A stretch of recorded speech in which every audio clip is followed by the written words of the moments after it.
Queridos amigos, sejam bem-vindos ao canal Videira Espírita. Meu nome é Cristina Brito e este é o programa Gotas do Evangelho.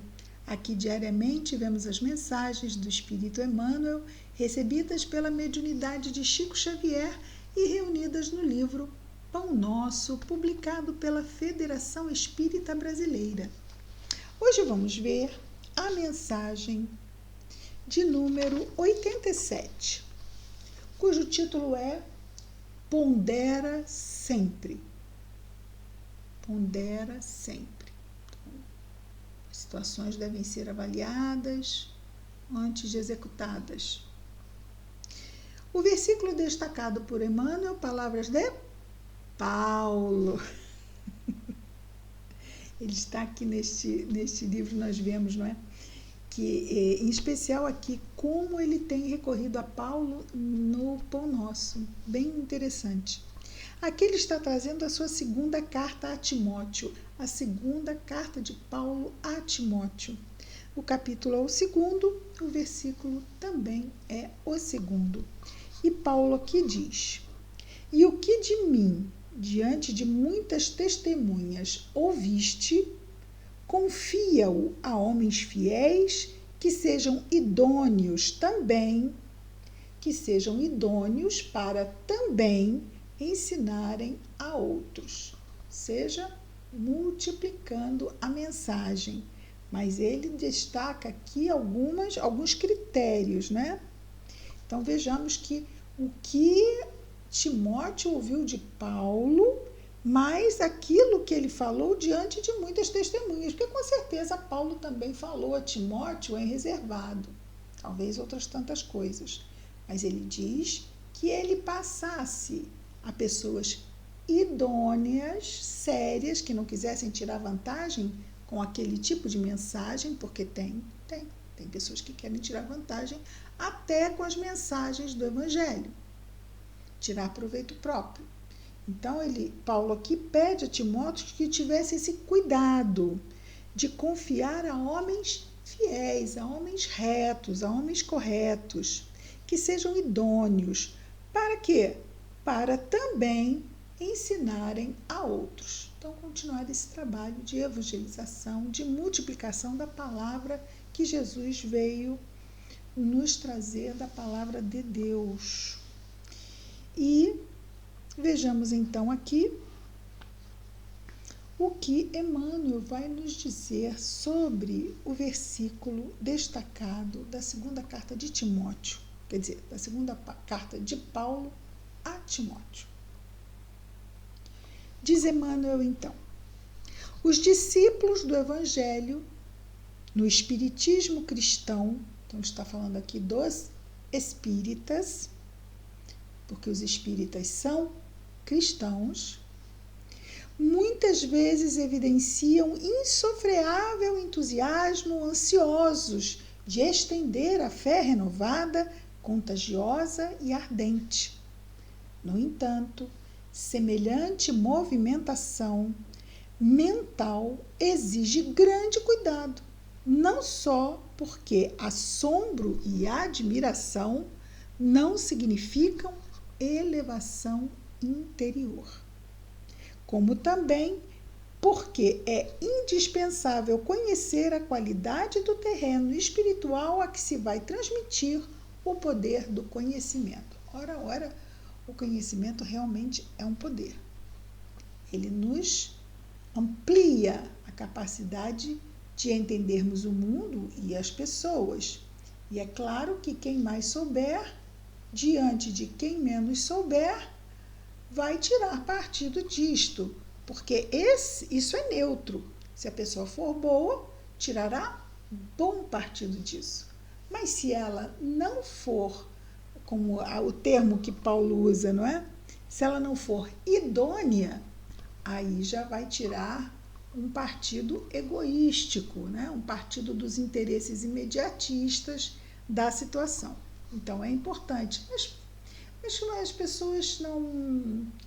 Vamos procurar fazer o nosso melhor e deixar o resto para lá. Não é bem assim. Nós temos um tempo limitado aqui, não temos?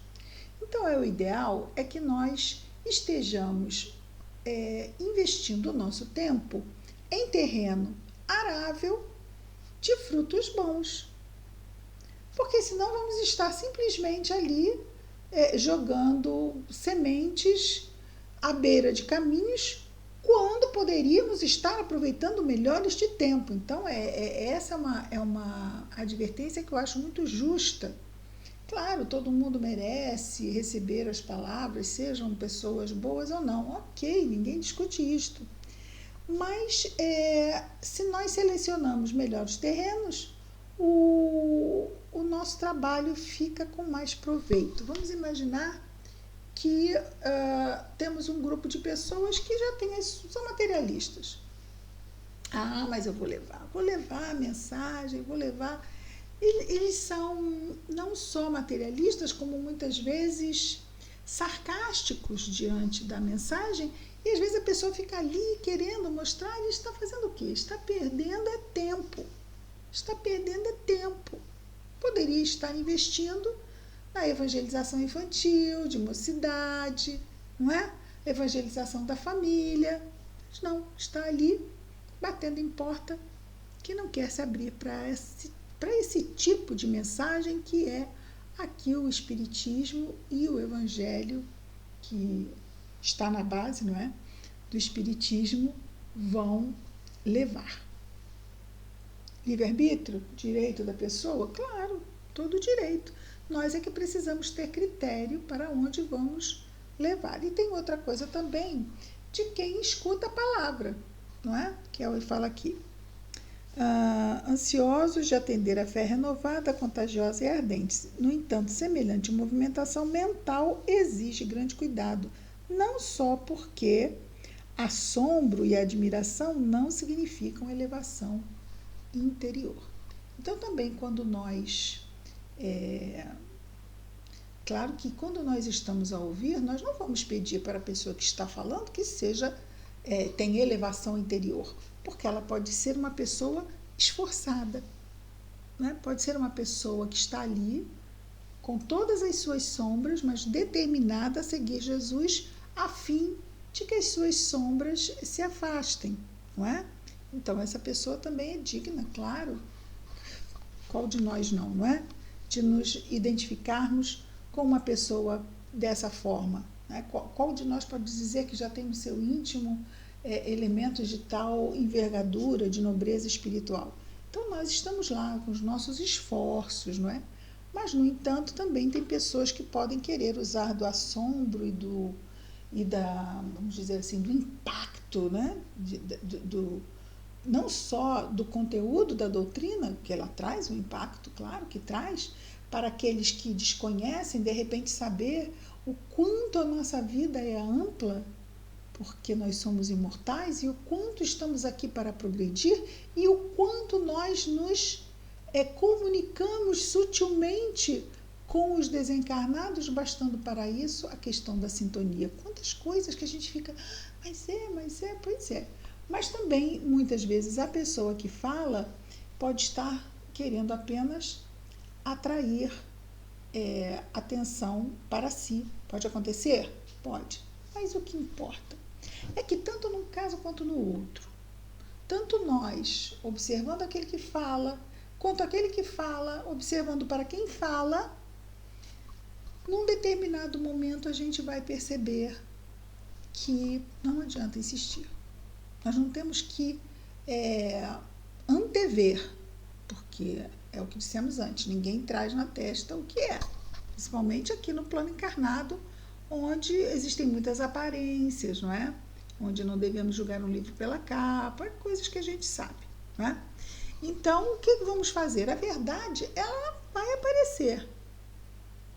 A gente começa, tanto ouvindo, quanto falando, e se não for o caso nem de continuar ouvindo, nem de continuar falando, nós vamos naturalmente percebendo, estando atentos, não é?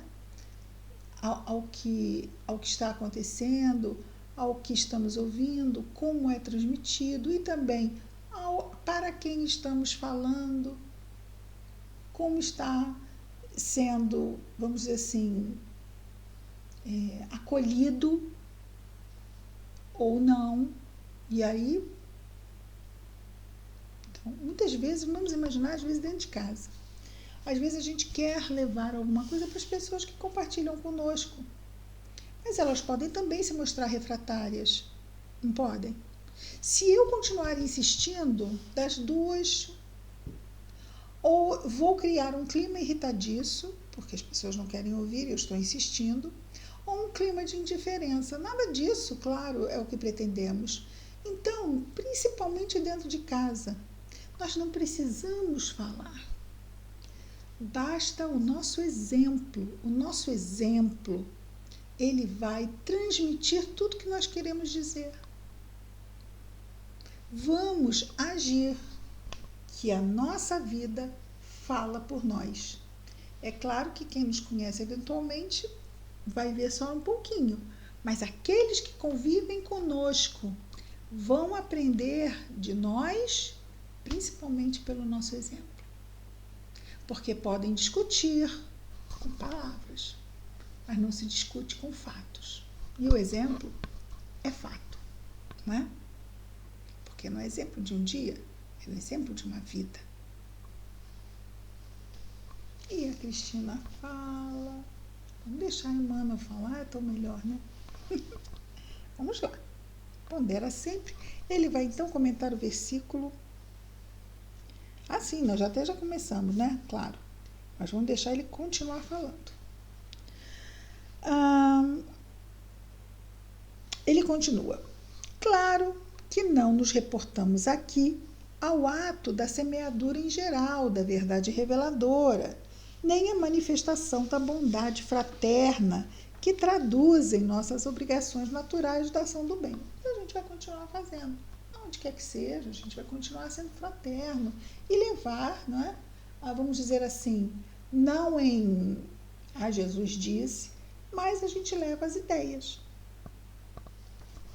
Encarecemos sim a necessidade de cada irmão governar o patrimônio de dádivas espirituais recebidas do plano superior, a fim de não relegar valores celestes ao menosprezo da maldade e da ignorância.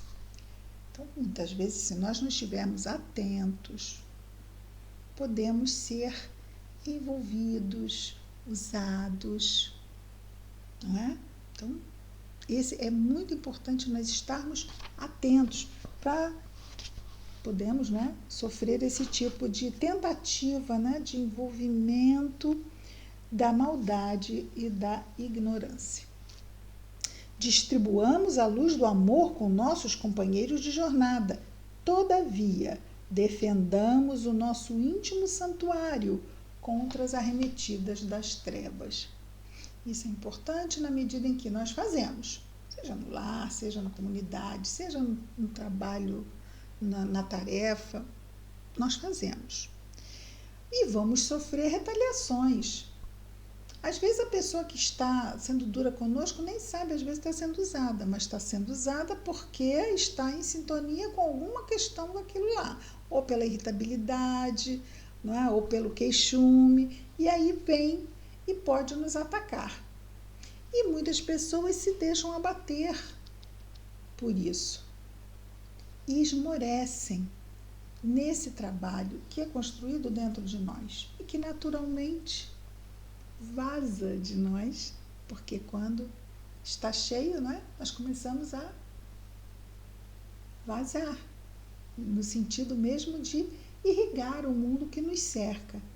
E isso pode, esses ataques, esses dardos ácidos, podem nos magoar, nos fazer ressentir e às vezes esmorecem alguns corações. Então devemos estar atentos a isso. Nós estamos fazendo e a nossa ligação é com o alto, porque todos os frutos de todo o trabalho do bem do mundo são de Deus. E aí ficamos muito mais protegidos. Lembremo-nos de que o próprio mestre reservava lições diferentes para as massas populares e para a pequena comunidade dos aprendizes.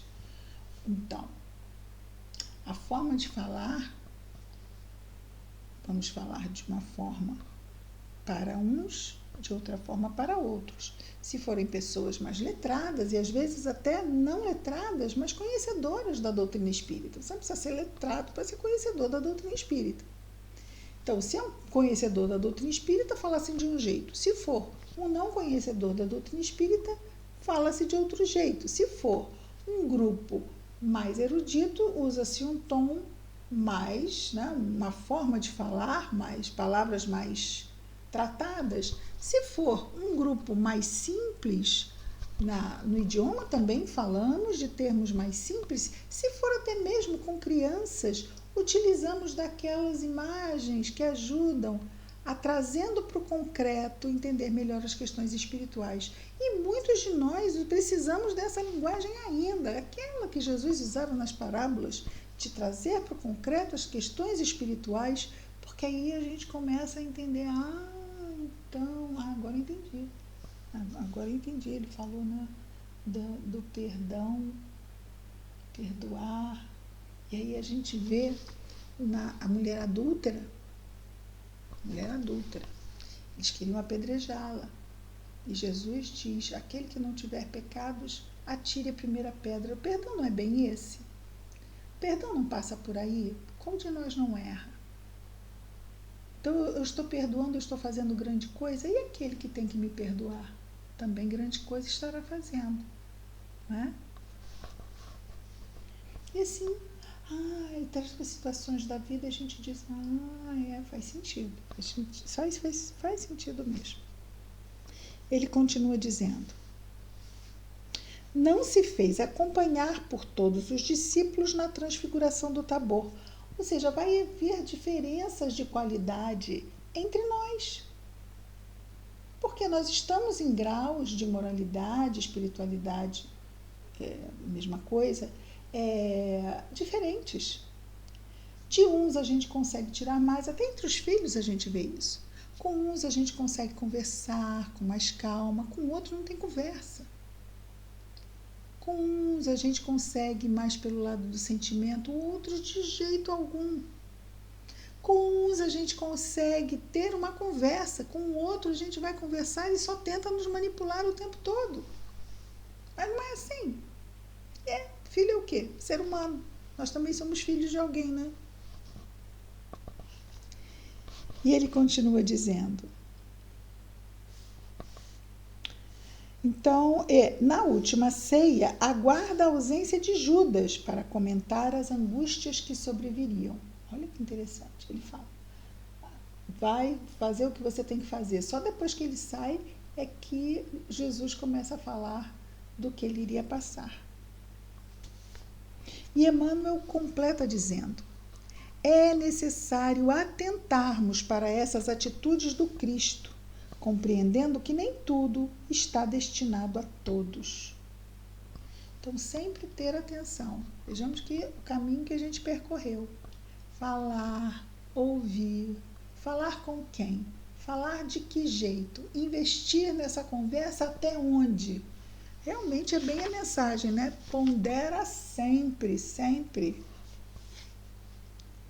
Os espíritos enobrecidos que se comunicam na esfera carnal, nas reuniões mediúnicas, adotam sempre o critério seletivo, buscando criaturas idôneas, fiéis, habilitadas a ensinar aos outros. Isso a gente vê lá mesmo no livro, o livro dos médiuns, que fala sobre mediunidade dentro da codificação espírita. São as reuniões sérias.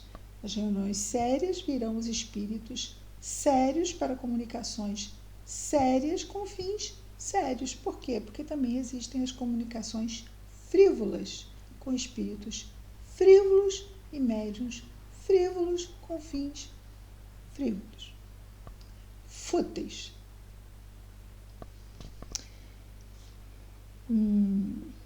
Se eles, esses espíritos enobrecidos, que já podem identificar os problemas com a visão iluminada, agem com prudência nesse sentido, como não deverá vigiar o discípulo, que apenas dispõe dos olhos corporais, mas também do discernimento? é um outro tipo de visão, né? Importante, a gente tem que apurar o nosso discernimento.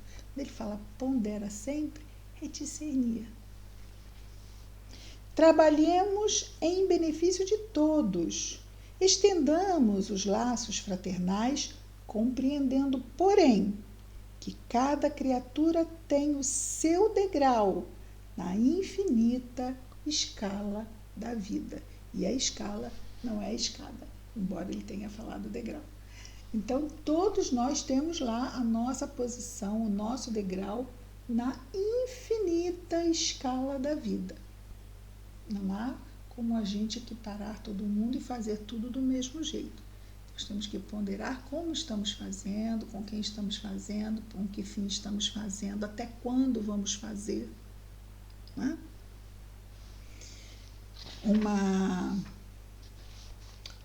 Uma página que não é uma página simples, é uma página que nos traz vários enfoques e aspectos, não é? Nos exige irmos com calma no desenvolvimento da ideia do nosso querido amigo espiritual Emmanuel. Muito bem. Vamos orar? Querido Mestre Jesus, obrigado, Senhor, por mais este dia, por mais esta oportunidade, Senhor, que recebemos do tempo presente, de estarmos aprendendo, refletindo, exercitando, progredindo. Ajuda-nos em nossos esforços, Jesus. Ajuda-nos na vigilância. Ajuda-nos, Senhor, a nos lembrarmos da prece. Abençoa nossa saúde, Jesus. Nosso anjo guardião, nossos lares, famílias, afetos. Abençoa ainda todos os nossos irmãos de humanidade, Mestre. Em especial, aqueles irmãos, aonde quer que se encontrem, que estejam em sofrimento. Que as tuas bênçãos estejam em nós e entre nós, hoje e sempre. Graças a Deus.